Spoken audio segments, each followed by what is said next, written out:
AVtv is a product of the AV journalism class produced for the students of Amador Valley High School. The views expressed on the show do not represent the views of AVHS teachers, admin, or PUSD personnel.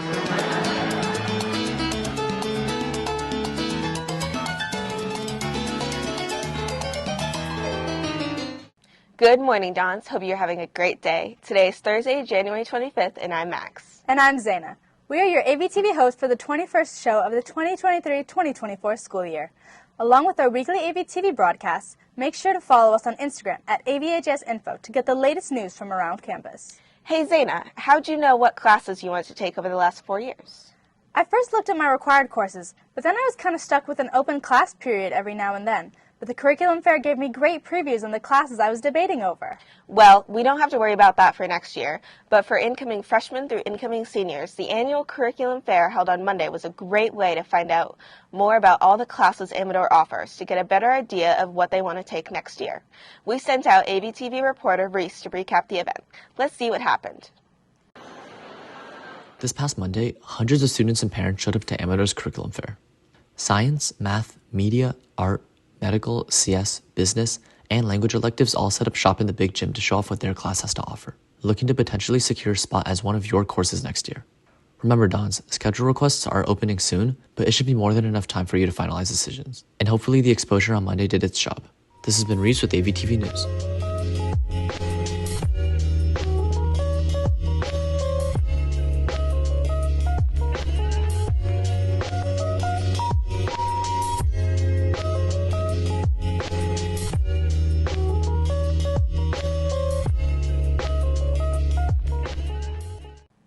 Well, college decisions are starting to come out, and I'm sure everyone is so nervous to see where they get in.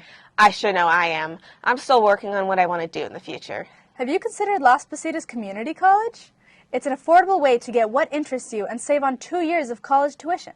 Here's AVtv reporters Ritika Gupta and Eva Grove with more on the benefits of going to community college. Community college is becoming a popular choice for graduating seniors due to the convenience of location and affordability. College tuition is just rising exponentially.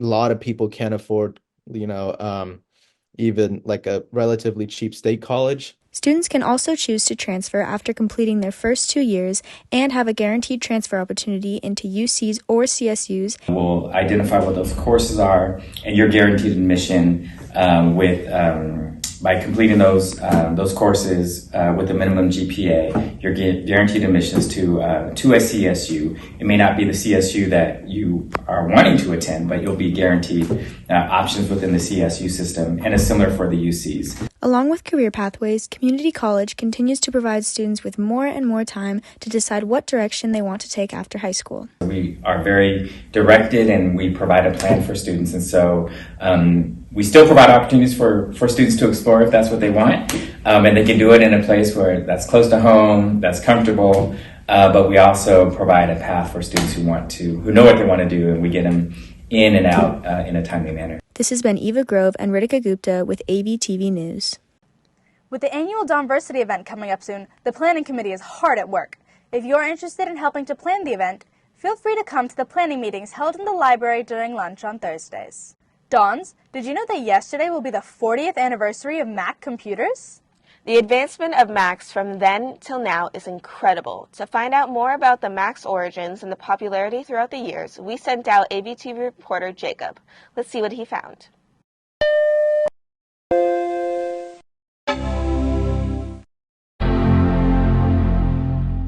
On January 24, 1984, Apple Computer released the first Macintosh computer to consumers. The computer was announced on January 22nd with a Super Bowl commercial parodying George Orwell's 1949 dystopian sci-fi novel 1984.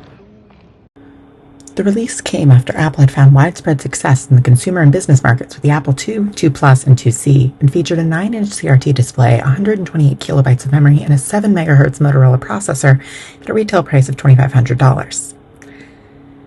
By the end of the year, Apple's marketing tactics, like paying ad agency Chiat Day $900,000 to produce a 1-minute advertisement and spending $2.5 million to buy all of the ad space in an issue of Newsweek, led to the company selling over 70,000 Macintoshes in the first 4 months. Apple's market share continued to grow as the company launched several successful advertising campaigns. Apple's Think Different campaign, which ran from 1997 to 2002, won several awards, including the 1998 Emmy for Best Commercial. Today, Macintosh computers are more prevalent than ever. In 2022, Apple sold 26 million computers, netting over $40 billion in revenue. Macs are incredibly common in the education world, especially in classes that involve art and design. You definitely have people who like PCs and who like Macs, but one of the things that's so interesting about Macs is they're really good when it comes to design, video production. I really enjoy using those computers. They just seem to have more functionality. They just, they have, the speed and the capability to do so many neat things when it comes to drawing and design. And they're just a great computer to work with, and I really enjoy them. As Macintosh reaches its 40th anniversary, we see how prevalent Macs are in our daily lives and how an icon of modern computing is truly here to stay. For AVtv, Jacob Bluval. Our very own Amador senior, Sahil Mehta, is the recipient of the Tri-Valley's 2040 Regional Visionary Award. We sent out our AVtv reporters to talk to Sahil about the award and what it means. Let's check this out. Amador Valley student Sahil won the Tri-Valley 2040 Regional Vision Student Award for helping students stay creative and innovative as they can be. The Tri-Valley 2040 Regional Visionary Award is like an award for a student or group of students that made an impact on the community through something like innovation, and also aligns with the ideas of the Tri-Valley 2040 Regional Visionary Plan. Sahil and his group won the award for the Youth Climate Summit, which ended up attracting about 200 people in total. And we're focused on increasing youth awareness, enabling meaningful action, and creating a community of like-minded youth. Feel free to reach out to us because we're always looking for new members. And if you have a dream that you're willing to make reality, don't let anything stop you. This has been Mateo Gable with AVtv News. If you're trying out for a spring sports team, remember that contract submissions are due this upcoming week. Makeup baseline testing will also be held on the 31st. Did you also know that at the boys' basketball games, you have a chance of winning $500? To find out more about how you can win, you can read the story on amadorvalleytoday.org or scan the QR code on the screen. Hey Max, have you heard of Sushi Rito? No, what's that? Well, they basically sell sushi burritos, among other things that got famous in Taiwan. But there's a location right here in the Bay Area. No way. I heard so many famous restaurants opening locations are here in the Bay Area, but never had a chance to try any. That's why we sent out AVtv reporter Audrey Coombs to some of these places to find out more about their history and popularity. Let's check out what she found in our newest segment of Dining with the Dons.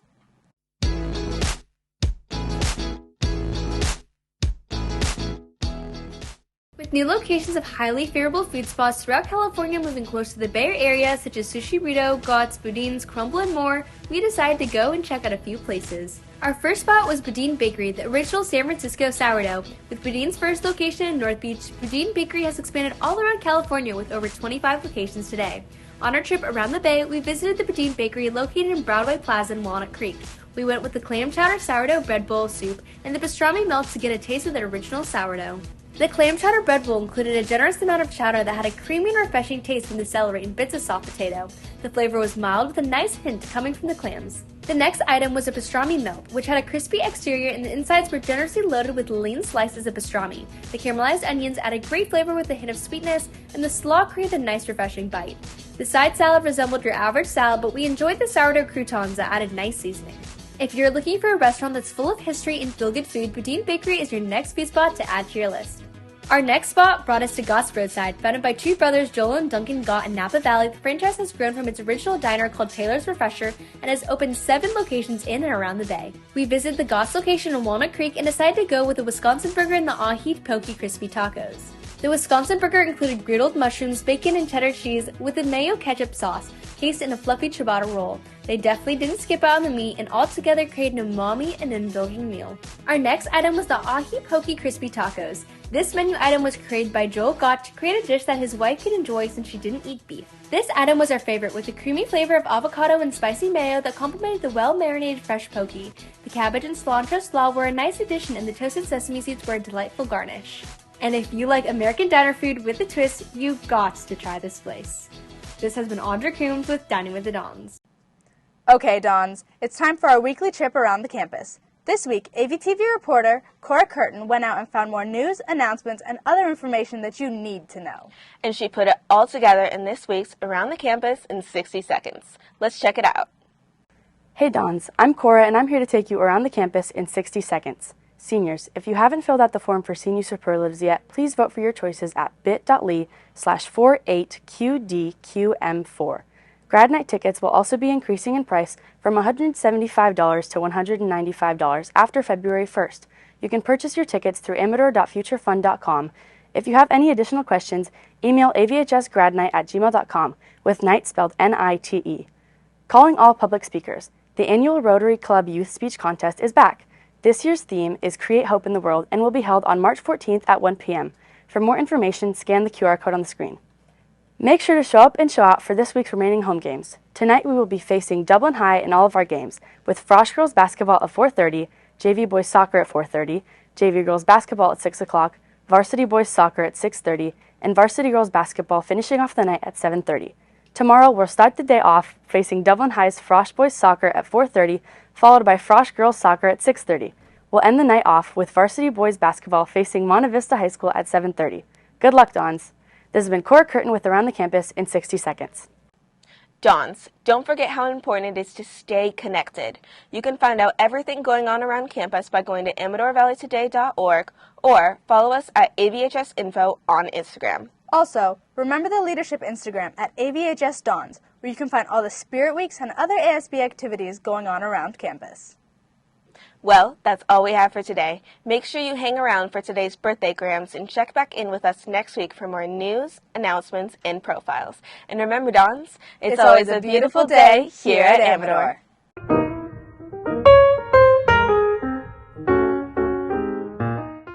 Yeah, it's a beautiful day.